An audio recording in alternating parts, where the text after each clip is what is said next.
Hey traders, Jason here from Leavitt Brothers. So in this video I'm going to talk about how the market has acted during other bear markets. Okay, specifically I want to talk about the bounces that take place in other bear markets. There's a tendency to believe that when the market bounces with force, meaning with a lot of volume, or it can travel a far distance, meaning it gets pretty far off its low, or it lasts long enough that you get key moving averages that cross each other, or indicators cross, or just the price action just makes really good upside progress. The tendency is to believe that when that happens, a bottom is probably in place. Okay, but the reality is, in a lot of other bear markets, previous bear markets over the last 20 years, there have been a lot of big bounces that have just been bounces within downtrends. So I want to kind of do this as like a little reminder that even if the current bounce continues, even if it continues for a couple weeks and goes for 15 or 20%, that doesn't necessarily mean the bear market is over. So let's look at some examples. All right, here is the weekly chart of the S&P 500 in 2000, 2001, 2002, 2003. So this is the fallout from the dot-com bubble period. So you can see here in 2000, market was very volatile. It finally broke down right over here. Okay, this is the weekly chart again. The blue line here is the 50-week moving average. And you can see in here, there's a 10% bounce, okay? But then it got rejected by the 21 and the 50 moving averages, and it legged down again. Then we had another 10% bounce in here. Okay, this time it spent a couple weeks up at the 21, couldn't get above it, so the trend continued down. Then after falling again, we had like a nearly 22% bounce. Okay, and this is the weekly chart. So on the daily chart, a 22% bounce is huge. The index is getting above all key moving averages. Volume is probably pretty good. Distance off the low is pretty good. There's definitely reason to believe that with a 22% bounce, that the low is probably in place. But as you can see, the index rolled over and easily fell to another lower low. Then we got like a 25% bounce. So again, index gets above key moving averages. Volume probably pretty good. 8 gets above the 21. Enough progress is made off the low for everyone to believe that the low is in place, and a new bull market is probably going to start soon after. But then, as you can see, we got a drop and then another failed attempt to get above the 50-week moving average, and then a lower low, and then a failure to get above the 21, and then it falls apart from there. Then, kind of getting into the fall of 2002, we have like a 25% bounce, okay?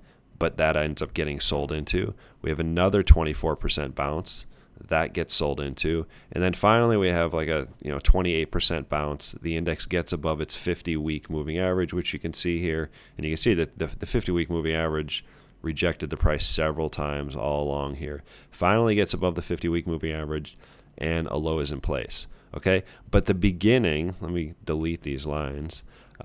The beginning of this move, the first 2 months of this move is no different than this, no different than this, no different than this, no different than this. The reality, like, you don't know. We've had, this is 22%, this is 25%, this is 25, this is 25. Obviously, at some point in time over here, it was 24 or 25%. Within a downtrend, especially in one that lasts a long time, there will be numerous bounces that go 10, 15, 20, 25%, and the market will continue down after that. Let's look at the next one.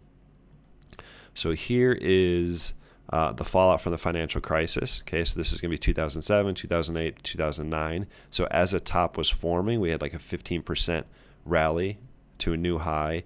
Then the market, you can see here, it's straddling some moving averages, and it finally breaks down here. So then we get a 15% rally back to the weekly 50. So blue line here's the 50. So we get it rejected by the 50 there. We get a bounce here. It gets rejected by the 21, which is the orange line. Completely falls apart in the end of 2008. We have a 28% bounce. Okay, easy to think that, hey, after falling this much, capitulation definitely happened. 28% bounce, gets above all key moving averages on the daily time frame. it would be easy to believe that a bottom's in place. And no, it didn't happen. Market fell apart and, fell 8 out of 9 weeks and put in a new low. And then eventually, then we got a 44% bounce here, got above some key moving averages, which wasn't any different than here, other than we held them, got rejected. Let me delete these here. Rejected by the 50-week moving average, so it very easily could have gone down from there, but this time it went through the 50 and continued up, so a bottom actually was in place. Okay, so again, another reminder that within a downtrend, that's a 15% bounce. Just eyeballing it, that's probably 10%. 28% bounce, and then finally we got a bigger bounce that actually lasted. So even within downtrends, you get big bounces that last a long time, that go very far, that get above key moving averages, and the downtrend can still remain in place. Next one. This is a weekly chart of the S&P in 2010, 2011, 2012.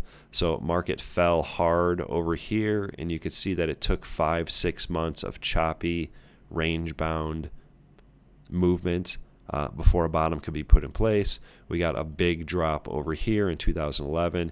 It took 3 months of choppy, volatile, range-bound movement, followed by another 3 months of choppy, range-bound, volatile movement before the market could finally continue up. And even after it continued up and made a new high, it still came back down, tested the 50-week moving average, and then moved up from there. So it actually took, if you look at the highs here, going over to the highs here, we're talking, well over a year. Okay, so even when we don't have extreme damage, we don't have an extended bear market, it still could take months and months and months of consolidation and digesting of price action before a true bull market can begin. And then this is right here is 2012. 2013 was a really, really good year. But it took all of this before 2013. Let's look at the next, move forward in time. So here is 2015, 2016. So Brexit was in there. So we had this top here. Internals fell apart. This was an easy top to see. And then what do we have here? We have a 13% bounce here. Okay, this is the weekly chart. So if the index is getting above the 50-week moving average on the weekly, then you know that it's getting above the 8, the 21, the 50, probably the 200 on the daily chart. So we get a decent bounce back to the highs, and yet it still falls apart and goes and drops to a lower low. Then we get a bounce here that goes 16, 17%. Even after that happens. So once again, we have the high here, the high here, the high here. So we get a big bounce, matches the highs, gets above key moving averages, but we still needed 3 or 4 months of sideways choppy motion before the index could break out to a new high. But even after that happened, we still needed to come back down, test the 50 on the weekly time frame before we could actually start an uptrend, which actually lasted. Okay, so again, even though you get a big bounce, once a bear market starts. In a bear market, I don't just define a bear market as like a 20% drop. I define a bear market as like the character and personality of the market. You can kind of tell things are different. So even after the bear market started, 13% bounce back to the high, got rejected. 16, 17% bounce back to the high, got rejected initially. It took several months.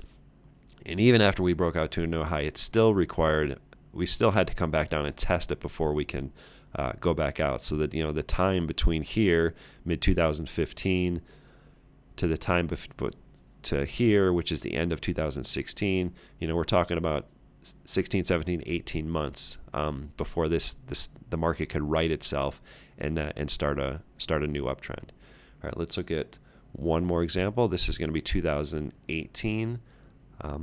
Daily chart here, S&P 500. So market topped in January.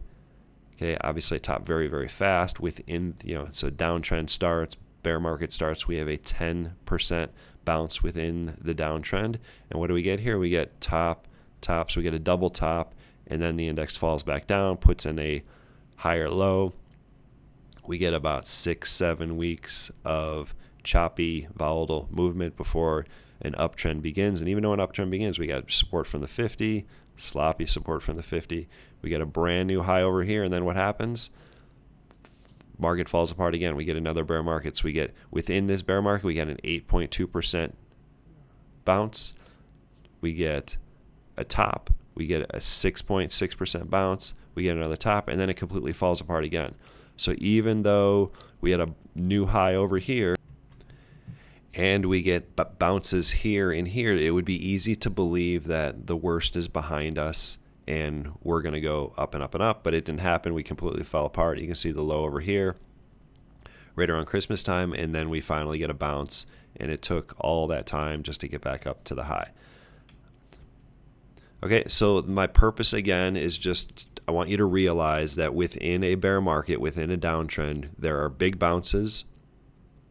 They go far, they can last long, they could get close to the highs, and then they could turn around and fall apart again anyways. Okay, so last week's bounce was great. Okay, market was weak on Monday, rallied 4 consecutive days. Looks good, feels good, lots of good setups to the long side to play. I definitely, biases to the upside. We're definitely long at Leavitt Brothers. You definitely want to take advantage of it, but keep in the back of your mind that it's pretty normal to get big bounces within downtrends, and those big bounces can last a while, can go pretty far, and then the market can fall apart again afterwards. All right, hope you got something out of this. Good luck. See you next time.